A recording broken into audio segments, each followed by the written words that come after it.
Hello, and welcome back to Let's Play Planescape Torment with me, BringItDon. So Lady Thorncombe is making her great escape, so let's go talk to her real quick. This comely, middle-aged woman is wandering about dreamily, absent-mindedly chewing on her thumbnail. Her eyes seem focused on nothing in particular. She's dressed in elegant yet disheveled finery, and her hair is slightly tousled. Greetings. She takes her thumb from her mouth, smoothing back a strand of hair that had fallen in front of her eyes. I had some questions. Very well, ask what you wish. She sounds apathetic. I had questions about you. As you begin to ask your question, you realize she's not looking at you, let alone paying you any attention. Hello? I had a question. Very well, ask what you wish. I had questions about this place. Alright, same thing. Alright, so she's distracted. Done. So head back down or up. I don't actually know. Yeah, it's down. Looks down. All right. Well, I should probably talk to Jomi, because she had sent a messenger to look for us. Let's talk to Jomi first. And then we'll talk to Ky'Sir the Crooked. The stern-looking older woman seems to be looking for someone. Her eyes fix upon your face as you approach her. You there. Might I have a word with you? Yes, you're Jomi, correct? I spoke to your messenger. Updated my journal. I'm pleased to meet you then. She gives a slight bow. I'd make you a somewhat unusual proposal, though you must admit you're an unusual man. I'll give you 1,000 copper commons for your permission to kill you. Are you open to discussion on the matter? Sure, why not? After a short discussion, it comes down to the following terms. Jomi will pay you 2,000 copper commons. In return, you will allow her to drive her dagger into your heart. She will wait for you to awaken, at which point she will give you the coin. Do you agree to this then? Yeah, let's do it. The affair is over in moments. She already cleaned her blade and put it away by the time you recovered. After picking yourself up off the Festhall floor, Jomi hands you several rolls of copper coins while you rub your aching chest. Somewhat disappointing, I must admit. Ah well, coin well spent nonetheless. Farewell. Yes, farewell. Updated my journal. Okay. Let's talk to Ky'Sir the Crooked. The squat, hunched old man still has the broad shoulders and scarred, calloused hands of a worker or warrior. An aura of weary despair seems to hang about him. He appears to be giving a lecture at the moment. Yeah, stay for the lecture. Right, now listen up. This is the seminar of the war. If you're to listen about the blood war, take root. If you're not, you're in the wrong, and all you'd best ump your soft, comfort-loving Sigilian limber stems out of here. Oh, this will be fun to read. The blood war? More boring than listening to a governor recite laws. Let's find some young sensates who need to be indoctrinated in the ways of passion. He waggles his eyebrows in anticipation. No more. I want to hear this. The man suddenly throws a dark eye over the audience, as if looking for something. And further, if you're Tanari or Betezu, ump your scaly eyes out the door. I was not letting you ornery bastards bend an ear to this and then listen to you barmy arguments. Keep listening, jeez. Because this is no discussion on who's right. Behind you hear the sounds of something large leaving the lecture hall. It just tells you the blood war from the human point of view. It's not promoting one side or the other, or another, because they both stink in different ways. The speaker becomes somber. So, what's left of you wanting to listen to some blood war stories? Tales about the war. Ear to ear, the horror of it all. No doubt. This is rough. The floating fortresses wove and weaved to human skin. The plains wide battlegrounds the blood war be fought on. He bares his yellow teeth. Tales of fiends locking fangs with other fiends. Grar, snarr. The snarl fades and he looks suddenly bored. Let me peel back your lids and crack your bone boxes. 'Tis all steam and heap of barmy nonsense to be dwelling on that forged dung. He spits in derision, rolling his eyes wildly. I'll tell you this, though. You can't imagine the scale of the blood wars fought on. Nothing you've seen, heard, or participated in. Nothing compares. Time, numbers of legions, sheer bloodshed. Nothing compares, Burks. To try and imagine it, forget it. My advice? Simple. Stay away from the big bloody mess altogether. The only thing you need to know is this. Fiends are killing fiends, Bitezu are slaughtering Tanari, Tanari are butchering Bitezu, right now. He spits again. Neither's winning, don't think either can win. Biggest stalemate this side of eternity, thank the powers. That's it, he shrugs. That's it. I'll be answering any questions you got for me now. Yeah, ask a question.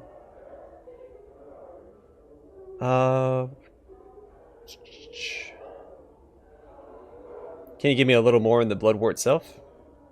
If I were to boil it down, it'd be this.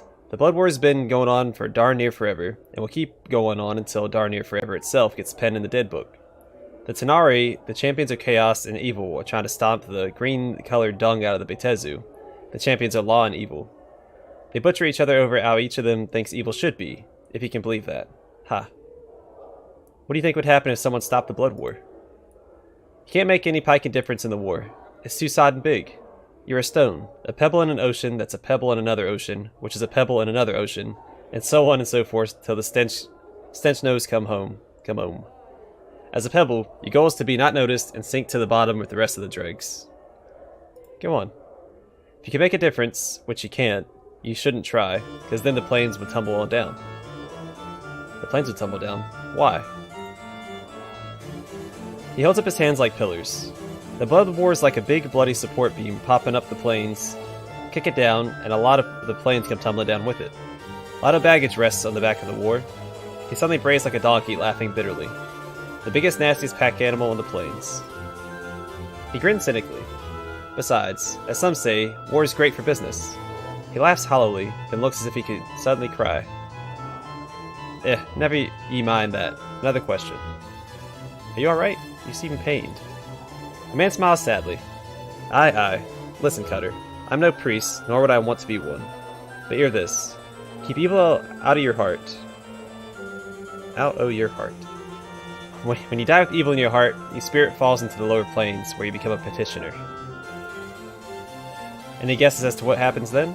Petitioners in the Abyss and Baitor get twisted into foot soldiers, and get to fight in the Blood War for all eternity. He chuckles, shaking his head.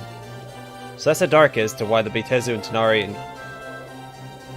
and corrupt all they touch? Because they need more troops. Eat this. Keep evil far from your heart, Burke. Okay. What started the Blood War?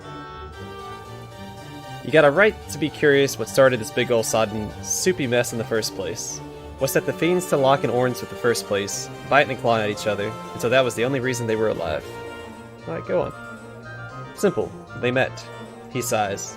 Tanari and Bitezu crossed each other one day, and like two drunken bigots, they set to fighting.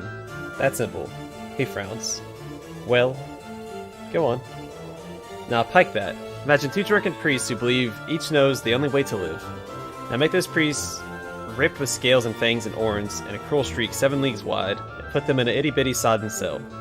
And you have a good idea of the love that can spring forth. And there you have it, the origin of the Blood War. Why are two evil races fighting? One believes evil should be nice and orderly. One believes evil should be chaos, running rampant across the plains. Both evil, but doesn't mean they can't agree on anything. Bad blood, bad blood. Each wants to exterminate the other, so only their brand of evil remains. They hate each other, go on? He wrings his hands together, trying to find the right words. You see, they don't hate like we hate. We don't even know what hate is. We have one word for hate. They have... His voice drops. Thousands upon thousands. Their meanings twisted and piled like bodies. That's why they fight. Okay. How's one get hired into the Blood War? You know, every once when some leather-headed Burke comes around asking about a job in the Blood War, they want some jink, they want a quick stint, and then to get along with their lives. Mayhap I was one of these leatherheads. Mayhap I was a sellsword, and there was a little jink to be made in the war. Got me interested. Go on. Taught me a lesson, it did. Like ants running around the heels of dancing sodpike gods. I saw big men who claimed to be big soldiers. He shakes his head. Paper soldiers. War's a furnace for them. Makes them wake up or burn. So how do you survive the Blood War? The man's face darkens. Well, that's one thing I won't speak of, Cutter.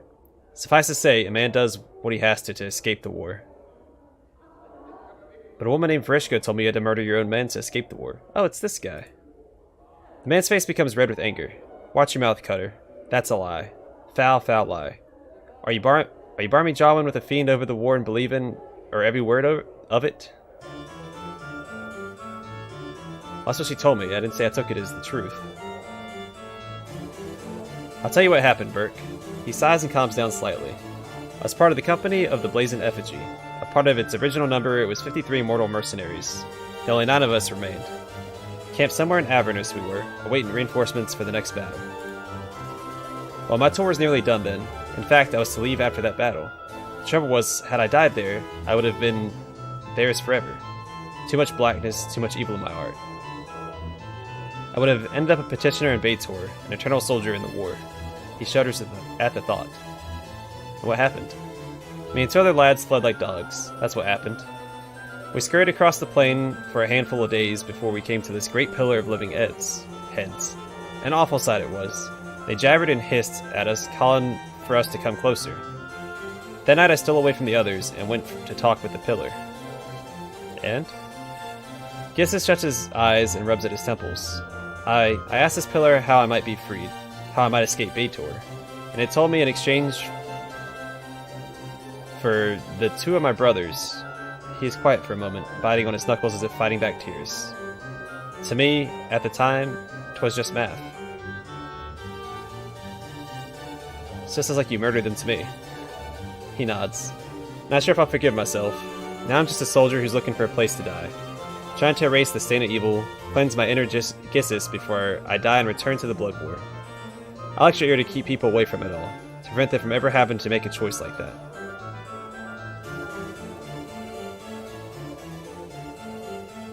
That's fine. Perhaps I should spread the word around, Ky'Sir. I'm sure people will love to know exactly how you made it through the war. I won't say 'twas right, Burke, but you can't deny 'tis what just about any man would have done. I call it survival, not murder. Now leave me be. Old Ky'Sir won't be sharing words with you no longer. Nothing, forget I said anything.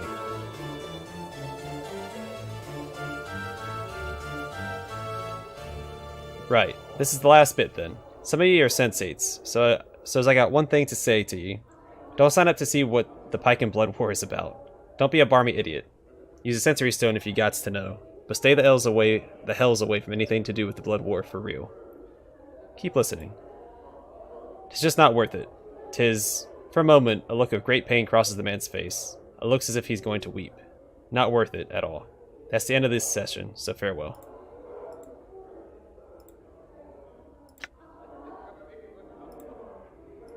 So I can just listen to it again. I'm interested. I want to go back through.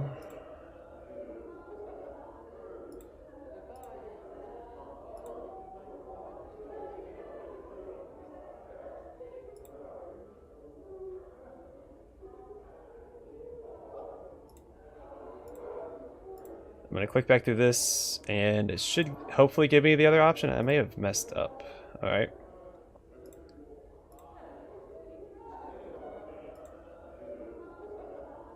Where's the Blood War fought? Plenty of places, usually the lower plains. Anywhere along the river Styx, the 9 layers of Baitor, the 4 furnaces of Gehenna, the Grey Waste, cold red Ky'Sir, the prison plain, and the Piken near endless well of evil that's the Abyss. Somehow the Grey Waste sounds familiar to you. Tell me about the Grey Waste. Also called the Glooms. He shrugs then shivers as if by reflex. Grey in every sense of the word. Colors burn your eyes there. They shout, are too loud, and your dreams are pulled to the surface and poured onto the ground, lost forever. Only the night hags rule there, the Grey ladies of the Waste. Okay. How does one survive the Blood War? You want to know how to survive the Blood War? 3 things, Cutter. He holds up a maimed hand with only 2 fingers. Go on. First off, you stay the pike out of it. Secondly, keep yourself the pike-in hells out of it. And lastly, you stay the bloody pike-in sod pike out of it. Go on. If any part of the war rolls your way, let your imagination give your bum a kick and run as far and as fast as you can. If you can't run, then lies really still and pray it passes you by. He pauses for a moment. Except there's no place it won't touch, and there's almost nowhere you can run to get away from it. If there's nowhere to run, why aren't there fiends fighting in Sigil? Ah, now Cutter, look. They have fought here, a few times. Sometimes we get a little spillover from the Blood War. Our Lady of Pain, bless her steel-ridden heart, puts out those fires. Go on. Some of the time, he sneers. There's been times, some horrifying drizzle on yourself, you're so sodden scared times, when they've smashed and burnt and clawed their way through the whole sodden city blocks in Sigil before she decides to clean house. He clucks his tongue and winks cynically. So she ain't always keen on stopping the Blood War as it might seem, see? Why don't the fiends just take Sigil? He laughs, but it turns into a sputtering cough. Don't get me wrong now, but the Tenari and the Batezu want Sigil fierce. 'Tis the most precious staging ground in the Pike and multiverse. The cage is a city of doors and connects everywhere. You can't ignore it, and if you're serving in the Blood War and want to win, you gotta have it. Go on. The man coughs again. 'Tis just the fiends aren't going to get it while the lady's in charge, 'tis all. She's tough as nails, her blades'll cut you deeper than any fiend's fang. And that knots the fiend's... wait, what? And that knots the fiend's stems like you wouldn't believe. Okay. One quiet lady, her and tucked in her sleeves, holding back the Blood War all by herself. He laughs bitterly. I don't find it hard to believe that a woman can stop the Blood War. But fiends are still out in Sigil. Oh, darnably certain. They can't brawl in the streets too much. So as neutral ground, Sigil allows them to rattle their bone boxes without trying to murder each other. Sometimes they'll chat it up with each other here. The feasts don't stay that way for long, though. Also, just because they can't butcher each other in the streets don't mean spies, recruitment, and backstabbing don't still go on here. They fight battles with lies and words, Burke. Sometimes 'tis all the bluster and blather. And there's safe houses about, too. Places where they can cool their talons before the next skirmish. And they like to recruit here, too. Looking for boys fresh off the plains with a little greed in their hearts that they can make part of their glorious army. He stops speaking to peer closely at you. Mayhap they recruited you once, eh, Cutter? You look like you've tasted the war. Perhaps. The war leaves a scar on you, Cutter. You know it. Or you'd know. And you know you never want to go back. Your temples begin to throb painfully as you consider the man's words. A memory begins to surface. Try and recall the memory. The lecture hall begins to fade from view as the terrible visions begin to seep from the base of your mind. Visions of a place where seasons are like nothing you've ever felt, or heard, or tried to shut out. A place where prayers go unheard, falling like stones to the earth. Vein-colored lightning flashes across things that were once sky, but now boil beneath your feet and scream when you brush against them. Continue the memory. You're at the head of a large band of men, passing through dark canyons where the walls quiver moistly and beat like a heart, wearing only your own blood as clothing. At last you stand in a place where the ashen gray terrain slithers like a mass of snakes, pulling around your ankles and whispering your evil to the earth. You march endlessly, silently, through this colorless land, where fatigue seems to live and hunt you like a shade over the wastes, whipping you with despair. In time, you and the ragged men who follow you come upon a hag sitting upon a mound of gigantic, writhing larvae, poking at one of the slime-covered things with a broken talon. You indicate for one of the men to run forward and speak with her. The hag's grating voice carries to your ears. I would speak with him, she said, then cackled. Her eyes gleam as she points you out to the man, the handsome one that leads your ragged column. I would speak with him. And that is all you can recall. Cutter, you feeling alright there? Yes, I'm fine. So do the fiends recruit often? He nods grimly. You can be sure of that. Sigil's the best source of fodder on the plains. Beats milking planets of all their prime inhabitants. Too much work. So any more advice on surviving the war? Aye, whatever he does, don't talk about the Blood War with any fiend, or any Deva or Archon for that matter. Just don't talk about it, period, because you never know who in the hells you're really chatting with. And all of them get mighty touchy when you bring up the war. It's their reason for living. Anything else? He nods. Don't go through any portals unless you're piking sure you know where it goes. Maybe you haven't heard tales of clueless planewalkers stepping through a portal and end up smack dab in the middle of a Blood War skirmish. Know why you haven't heard of them? Because those sods are dead. Dead. Anything else? Whatever he does, never sign on for a tour duty, no matter how much stink they flash in your bug. Certain death and signing on for a tour with the Blood War are the same thing, Cutter. And why's that? Chances are when you sign up, they peel you so your tour or duty is till time itself grinds to a halt. Even death wouldn't be a release, because then you sink into the lower planes and get dredged back up as something worse than you were before. Then they got their talons on you for all eternity. How would you get out of a tour contract? Unless they don't want you, you don't have much chance. I never heard of it being done with mean-spirited recruits, or somebody they really wanted to keep their talons on. Outwitting a Tenari is risky, but can be done. The Betezu are much more dangerous with their contracts. You sign one of those, you're darned for life. Go on. You might try a little garnish, try and daub them, and they might let you make a run for it. Where would you go? There are so many hells. And dying in the Blood War would be an especially bad thing? If you were evil, sure. If you're good, you go to another plane to spend your afterlife. But you'd still be a debtor. Now for me, I still got a lot of evil to wash from me, soul. So if I died in the lower planes, they would have had me lock, stock, and barrel. You go to another plane when you die? Can you explain that? Go talk to that other death lecturer if you want the dark on that. I can't explain it as well as he, though he's twice the fool and might scald you with hot air roaring from its mouth. Okay, this is rough to read.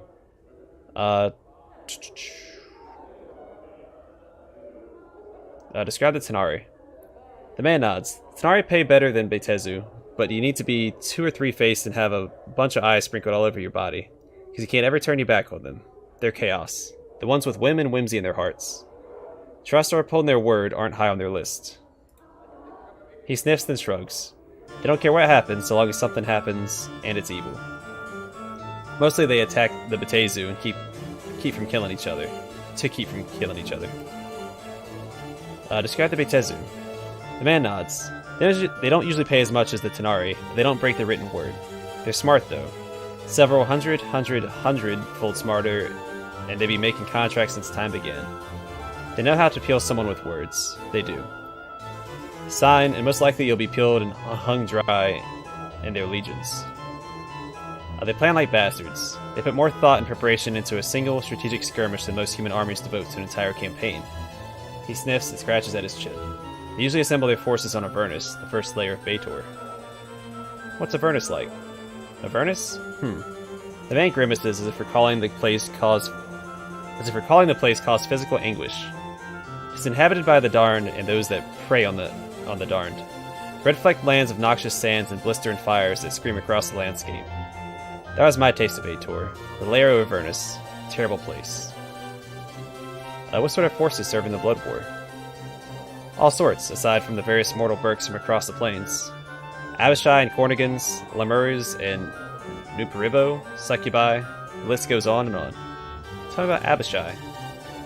They're the grunts in most Betezu armies. There's different sorts, black scale ones being the weakest and most common. Tell me about Cornigans. Cornigans are dead hard cutter. It's rare to see more than a few of them together, though sometimes they form bands of elite troops. Usually they lead lesser forces, like Abishai and mortal mercenaries, into battle. Tell me about Lemurs. Or Lemurs. Lemurs are these things that look like melted people. Annoying little sods that regenerate even as you're killing them. They're oblivious to danger or pain, and so they'll never run from a fight. Mostly good for dying on the front lines, and not much else. Let's talk about Nuparibo. Fat little pikers have these tiny heads. Deaf, dumb, and blind, they exist to die on the front line. Hard to kill too. Even the most wee bit of them will grow back to a whole one if you let it. Succubi? Tenari. Lovely but dead evil they are. They seduce mortals to try and drag them into the abyss. He nods to fall from grace. No offense, milady. None taken. You're quite correct. Alright. So you'll tell us no tales of the Blood War. Alright, 1. Let me give you an example of what meat means to them. They'll get some mean-spirited mortal mercenaries together, maybe a drop of a few million strong, and let them slaughter each other for no real reason at all. A pointless battle over some power-forsaken piece of land. Guess where all those souls go? Where? Their souls sink into the planes of evil they fight on, where they can be ripped from the soup of the plane and set to fight again as lemurs or manes, or whatever the pike and sod those little fiendish dung heaps become. The more of those sodden petitioners they get, the more troops they have.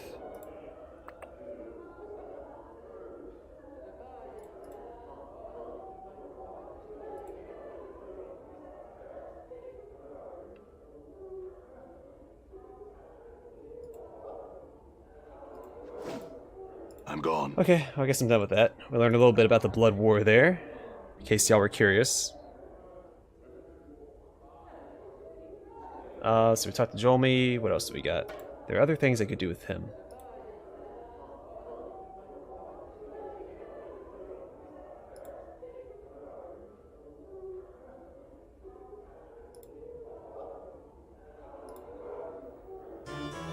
Oh, nope, not what I meant to do.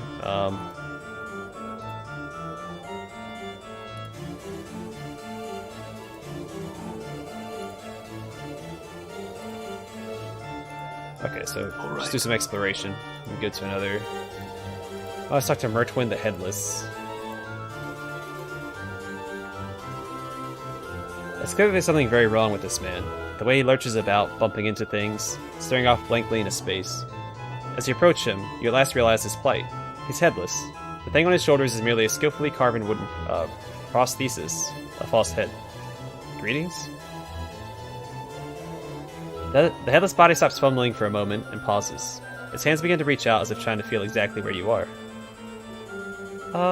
Grab its hand. The headless figure jumps suddenly, then holds your hand tightly, shaking it. The headless body seems friendly enough. It has a strong grip, but the skin is cold and slightly clammy. Where's your head? Can you even understand me? The figure makes a series of hand motions, then waits for a response. It seems like it's asking a question. What? I don't understand. The headless body taps its foot for a moment, scratching at the chin of its prosthetic head. Suddenly it raises a finger as if struck by an idea. It points at you, then at the eyes of its wooden head, then at you again. It then indicates its wooden head with both hands, shrugs, and points at you. No, I haven't seen your head anywhere. The headless body shrugs, slumps a bit, and turns to amble off. Alright. Okay. This stone appears as old as the building itself. It looks unused, more a piece of artwork than a ruler's seat.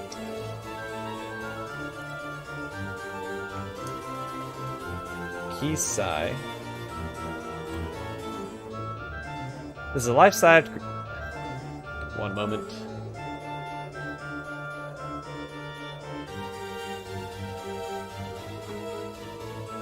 This is a life-sized granite statue of a gentleman standing with his arms at his sides, eyes closed.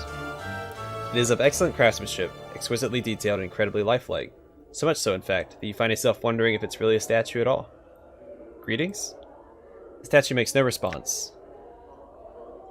Chief, you've seen statues before, right? Know that they don't talk or anything? Consider this, Mort. You're a floating, talking skull who's denying the possibility of a living statue. Well, got me there, boss. That I do, Mort. I'll just touch him.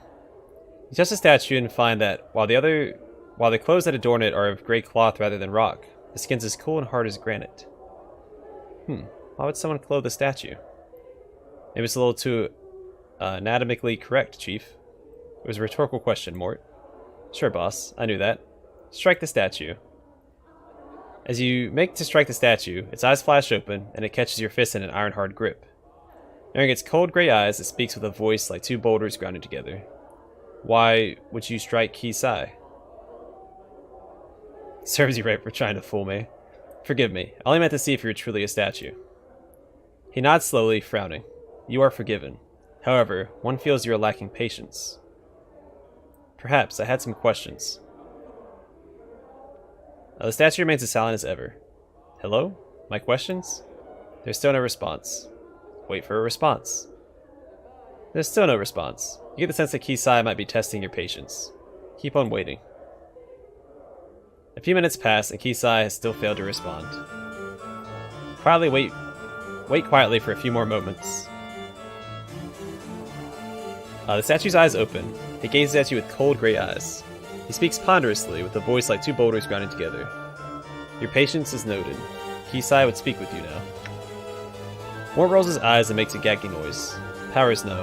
Not another Burke that talks like this. I have questions about you. After a period of silence, he speaks. Ask. What is it that you were meditating upon when I first found you? Qui-sai meditates upon the Way of Stone.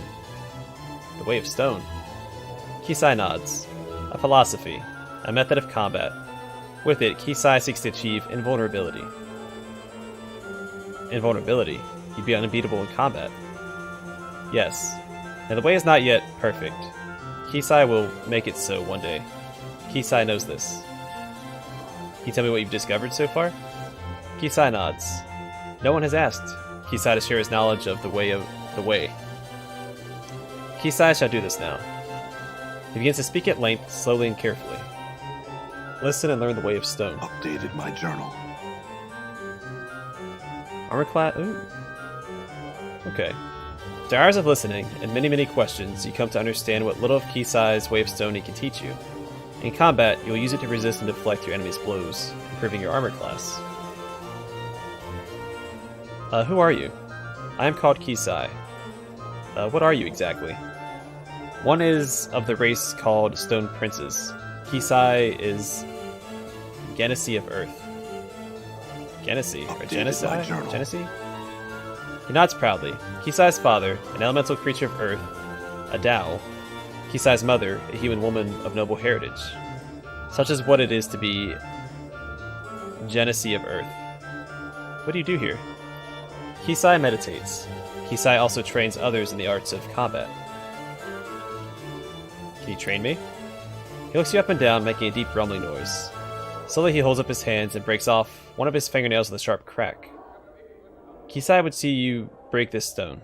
He hands you the shard of living rock. Break the stone. With some effort, you snap the shard of rock in two. He takes the stones from you and places them in his mouth, chewing them to dust with harsh crackling sound. Qui-sai finds you physically suitable. Qui-sai would now ask, why do you seek training? To defend myself. Qui-sai finds no need for melee then. What do you mean? Qui-sai means to say that there are many ways to do these things. One may steal an opponent's weapon, leaving him defenseless. But the battle must still be fought. To rely on theft is a mistake. After a time he nods. One may hide if one cannot... one may hide. If one cannot be seen, one cannot be attacked. One is invulnerable. But no thief has mastered stealth to such a degree, and some foes can't be hidden from. Your scent or very thoughts will give you away. After a short wait he nods. Mighty spells can smite many foes, more quickly than any blade. Mages are like a flask of flaming oil. Powerful, but once spent, nothing. They are physically deficient. Their spells merely crutches against this deficiency. When one sorcery is spent, the core of combat still remains. He smiles slightly, making a deep rumbling sound in his throat. Qui-sai finds you fit to teach. Meet Qui-sai in the training chamber. I'll be there shortly. Updated my journal. So... okay. What's up? I'm gone. Well, there we go. I have someone that's willing to train me. What happened to Murder's Sense? He was standing over here earlier. I guess he walked off. There's Montague. We need to talk to him as well. Alright, Montague, come here. This handsome young man seems lost in thought, his brow furrowed and a slight frown upon his lips. Greetings. And to thee, sir, hail. What dost thou wish of me? I had some questions. Yes? Who are you? I am named Montague, factotum of the Sensates. Factotum? Verily, sir. A member, if thou like. You said Sensates? Verily, sir. The Society of Sensation. A faction of Sigil, sir. The largest. Shouldst thou wish to learn more of the Sensates, speak with Splinter. Thou shalt find him just inside the entrance to this building. Alright. What are you doing here? I work as an assistant for one of the faction's administrators. Though more often now than in the past, I find myself perplexed by one of life's strange... oh my goodness. I find myself perplexed by one of life's strange ways. Such as? Problems of the feminine variety. You're a female? The young man gives you a long look. Nay. What's the problem exactly? I don't know what's bothering her. I've tried to cheer her up. I don't know what could be the matter. How are things between you two? Other than this bout of discontent and humdrums, everything is splendid. All that orbits around us does so with tranquility. Our families are more than satisfied with our potential union, and our siblings love me. There's nothing wrong. Perhaps that's the problem. No problems. How does that mean that no problems are problems? 'Tis my desire that thou speak plainly, sir. Perhaps she wants a little more spice in your relationship. How wouldst thou know what she wishes? He becomes heated. We love and we love unconditionally, with none of the sordid or poisonous wrappings that seem to unfold all in young love. I call thee out, sir, and I call thee a recreant knave and a fool. Hold there, calm yourself. I am sorry. 'Twas the fury of the moment that caused me to speak so. I tender my apologies to thee and thine, good sir. Think nothing of it. It's no matter. Thou art indeed gracious, sir. Some questions. I had some questions about this place. Civic Festhall? That would do well to speak with Splinter, just inside the entrance to this building. Okay.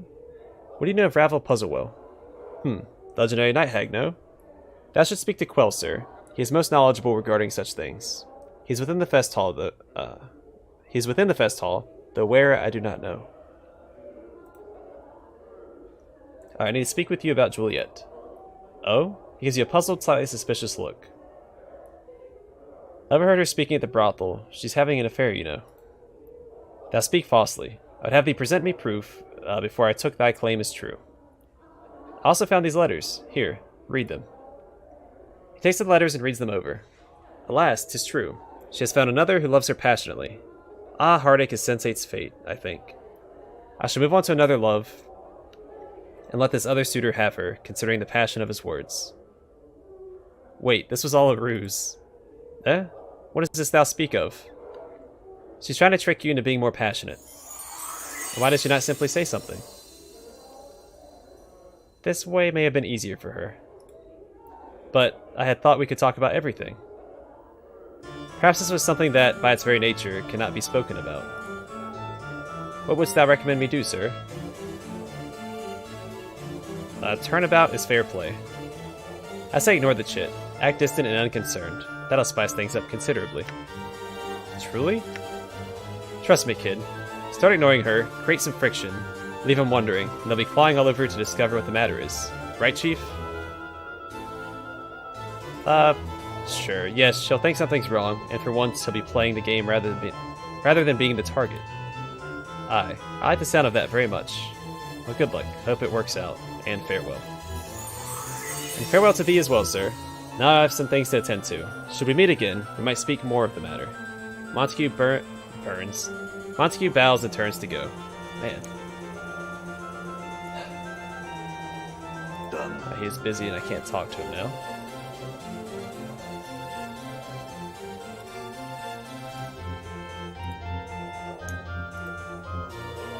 Well, there's murder sense. Let's see if we can talk to him real quick. His short, balding man's orange tunic and rather sizable gut give him the look of a walking pumpkin. He is absent-mindedly patting his large paunch with a slow rhythm, as if it were a drum. The man's odd, crooked smile and strange gleam in his eyes makes him look a bit mad. Greetings. The man gives an exaggerated, flourishing bow and presents a small card which reads only Jumble Murder Sense. Zausatec Sorcerer Extraordinaire. He then snatches the card from your grasp and proceeds to eat it, grinning wildly all the while. What whispers? Somewhere an asylum is one barmy short. Have some questions, Jumble. Jumble yawns and looks away, drumming on his belly with the palms of his hands. Jumble? My questions?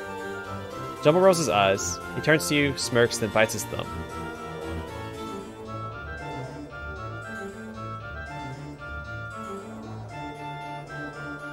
Are you mute? Is that why you won't answer me? Jumble cocks his head and gives you a stupid grin. Slowly he shrugs, then shuts his eyes and sticks his tongue out at you. I'd like you to remove Reekwyn's curse. Jumble pretends not to hear you, instead belching loudly and resuming his belly drumming, his eyes wandering around the Festhall. Is there anything I could do so that you'd remove Reekwyn's curse? Jumble won't look at you, but shakes his head. Alright, remove Reekwyn's curse, Jumble, before I'm forced to hurt you. Jumble raises one eyebrow and takes a step back. He opens his mouth abruptly, and though his lips or throat don't move or shape any words or sound, a torrent of incomprehensible babbling begins to pour forth. What the? Updated my journal. Jumble shuts his mouth and the babbling ceases. He peers at you through narrowed eyes, a self-satisfied smile on his pudgy face. Suddenly you hiccup, and hiccup, and hiccup, and hiccup again. Jumble Murder Sense merely turns his head and waves you away. Uh-oh. Looks like you just got a curse thrown down on you, Chief. What have you done to me, Jumble? Jumble ignores you entirely. I better find someone who can help me lose this curse. Jumble, I need you to remove the curse you put on me. He rolls his eyes and yawns pointedly. Remove the curse, Jumble, before I'm forced to hurt you. Jumble Murder Sense makes a show of examining and cleaning his fingernails. Alright, so... All right. I have a feeling he can't control his curses, so it's... Right? Who would I talk to remove a curse?